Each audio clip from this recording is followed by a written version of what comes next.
Alors aujourd'hui, dans cette vidéo, guys, on va parler un peu de Nmap et des scans furtifs qu'on peut utiliser dans Nmap, parce que c'est vraiment très important de connaître comment utiliser les scans furtifs, parce que ben tout simplement un scan réseau, déjà ça consiste à identifier ben, les machines actives du coup sur un réseau, les ports ouverts, les services exposés. Et le principal objectif derrière tout ça, c'est de cartographier une cible. Donc, c'est ce qu'on va appeler la reconnaissance. Pourquoi on fait ça? C'est tout simplement pour pouvoir détecter des failles potentielles. Si on scanne pas le réseau, si on trouve pas de port ouvert ou de service ouvert, on peut tout simplement pas trouver de vulnérabilité. Donc nous, ce qu'on veut, c'est faire ça pour trouver des vulnérabilités, des failles potentielles. Mais si vous ne faites pas de scan furtif, vous allez faire sonner tous les systèmes de défense, que ça soit les IDS, IPS, que ça soit les firewalls, etc. Donc aujourd'hui, on va voir quelques commandes. On va pas tous les voir parce qu'il y en a beaucoup. On va voir quelques commandes. Comment essayer de bypasser les systèmes de sécurité. Tout ça, bien évidemment, dans un but éducatif, dans un but pour le côté red team, pour voir un peu les méthodes à ceux qui sont curieux aussi. Donc la première chose qu'on va voir ensemble, déjà on va faire un petit rappel. Euh, Quand on lance une requête, donc avec le modèle client-serveur, on va faire un avec surtout avec comment avec TCP, on va faire ce qui s'appelle le three-way handshake. Donc en fait on va envoyer un SYN, le serveur va nous envoyer un SYN ACK et nous on va envoyer un ACK. On va renvoyer un donc on va faire un SYN ACK et un ACK. Donc ça, c'est le three-way handshake. OK? Donc l'objectif de ceci, donc là par exemple, c'est bien évidemment de comprendre le concept derrière, donc comprendre le three-way handshake, c'est fondamental si on veut comprendre la suite de ce que je vais vous montrer, OK? Donc premier scan que je vais vous montrer, c'est Nmap. Alors déjà la première chose, c'est tout simplement de voir euh, votre pour voir votre IP adresse, votre adresse IP par exemple, elle est là. Donc ça, c'est votre IP, ok? Donc une adresse IP, ça ressemble à ça. Donc là, c'est une IPv4. Et donc pour faire ça, il faut que vous sachiez l'adresse IP cible. Donc soit vous avez, par exemple, google.com, vous pouvez retrouver l'adresse IP de google.com avec le système de DNS. Ou si vous n'avez pas l'adresse IP de votre cible, vous pouvez tout simplement taper le nom de domaine de votre cible et fouiller tout simplement son adresse IPv4. Donc là, moi, je vais faire ça sur mon propre réseau. Donc je vais regarder tout simplement l'adresse IP de ma deuxième machine. Donc je vais lancer un PowerShell. Bon là, j'avais pas besoin de l'ouvrir en tant qu'administrateur. Je vais regarder l'adresse IP de ma machine, de ma deuxième machine, pour pouvoir lancer des scans avec Nmap. Alors l'adresse IP de ma deuxième machine, c'est celle-ci. Ok. Donc je vais la noter. Donc ça, c'est l'adresse IP de la machine que je veux scanner. Donc le premier scan que je vais vous montrer, donc je vais faire un nmap -s grand S et l'adresse IP. Alors, qu'est-ce que c'est le -s grand S? C'est tout simplement un stealth scan. Donc c'est un scan SYN. Donc comme je vous ai dit juste avant, c'est la première étape du three-way handshake. L'objectif quand on fait le three-way handshake et quand on fait un scan avec Nmap, c'est de surtout pas établir la connexion finale. Ok, c'est surtout pas ce qu'on veut. Donc on va envoyer d'abord un scan stealth, ok? Donc là vous allez envoyer ce premier scan.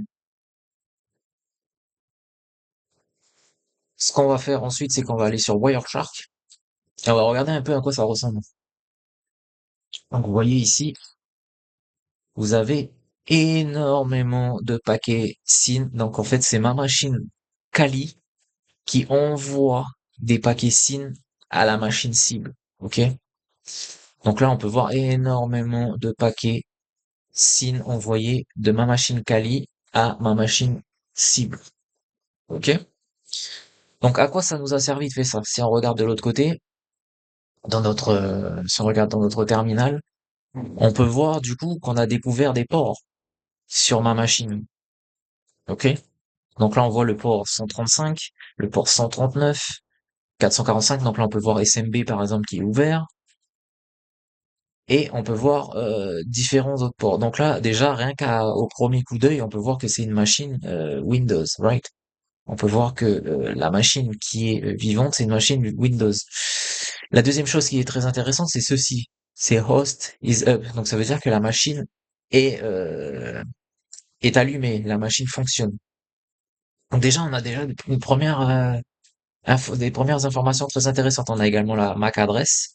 Donc la MAC adresse, c'est ce qui permet de différencier une machine sur un réseau local. Ensuite, on va faire un deuxième scan. On va faire alors je vais vous montrer un autre scan. Je vais vous montrer le scan film. Donc ça envoie un paquet de fin, donc une fin de connexion. C'est un comportement anormal, ok, mais ça peut bypasser certains firewalls. Certains firewalls, par exemple, n'acceptent pas les paquets SYN ou les paquets ACK. Et en envoyant un paquet FIN, en fait, c'est un paquet qui est anormal de commencer une connexion par un paquet FIN, mais ça peut bypasser certains firewalls. Donc, ce qu'on va faire, c'est qu'on va faire simplement nmap, on va faire -s, grand F, -s, grand F, l'IP cible, ok. Je vais retourner sur Wireshark, continuer sans enregistrer, on va re-enregistrer du coup, et on va lancer la commande. Donc là, la commande va être lancée, ça va envoyer des paquets FIN à la cible, à la target, ok? Et donc, comme vous pouvez voir dans Wireshark, on peut voir énormément. Donc, à la différence de tout à l'heure où c'était des paquets SYN, là, on voit énormément de paquets hack, de paquets FIN, pardon. Donc là, c'est une fin de connexion des paquets FIN. Mais pourquoi on fait ça? C'est tout simplement pour voir si Lost est vivant sur le réseau, et ça pourrait nous donner pas mal d'informations du coup sur cet hôte. Donc là, très intéressant à voir là-dessus. Et ce qu'on va faire maintenant, c'est qu'on va aller voir le scan. Donc du coup, est fini. Et là, il nous dit Lost is up. Ok. Donc là, il nous a pas donné les ports parce que tout simplement, on a fait un scan fin. Donc un scan fin, c'est une fin de two-way handshake. Donc c'est pour ça qu'il nous donne pas les ports en fait ouverts. Ça, c'est vraiment si on veut voir Lost, euh, la target, si elle est en vie sur le réseau. Ensuite, il y a un autre, comment dire, il y a un autre une autre commande qui est vraiment intéressante avec Nmap, qui peut essayer de bypasser les firewalls, ça va être la commande s-f. Alors, déjà, -f, pardon. Donc déjà, on va faire un nmap, on va faire un moins, moins f, donc vous collez l'adresse IP cible. Et qu'est-ce que c'est qu'un -f? En fait, il va fragmenter les paquets. Il va pas envoyer les paquets en une seule fois, il va fragmenter les paquets qu'il va envoyer à la target. Donc là, on va regarder ça sur Wireshark. Et là, comme on peut le voir sur Wireshark, on voit fragmented IP protocol. Donc en fait là, j'ai envoyé, au lieu d'envoyer un seul paquet, ça a fragmenté les paquets. Ça veut dire que ça a envoyé les paquets en plusieurs morceaux. Et une fois que la target va récupérer tous ces paquets, elle va les réassembler pour créer le paquet initial. Donc ça peut être très intéressant aussi pour bypasser les systèmes de défense, donc les firewalls, les IPS, les IDS, etc.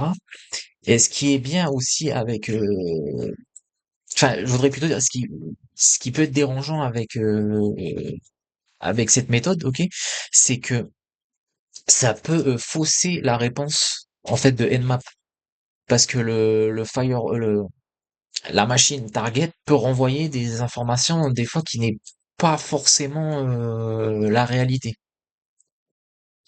Donc là, on peut voir la réponse qu'on a reçue.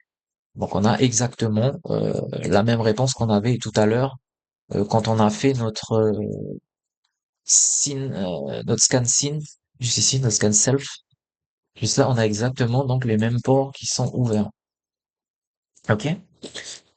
Donc, à partir du moment où, après, il existe énormément de méthodes. Là, c'est vraiment, je vous montre quelques commandes, mais il existe énormément de commandes. Et là, on peut voir du coup que en récupérant, par exemple, là, les ports qu'on peut voir qui sont ouverts, on pourra faire la deuxième partie qui est expayer de se renseigner plus sur les services ouverts.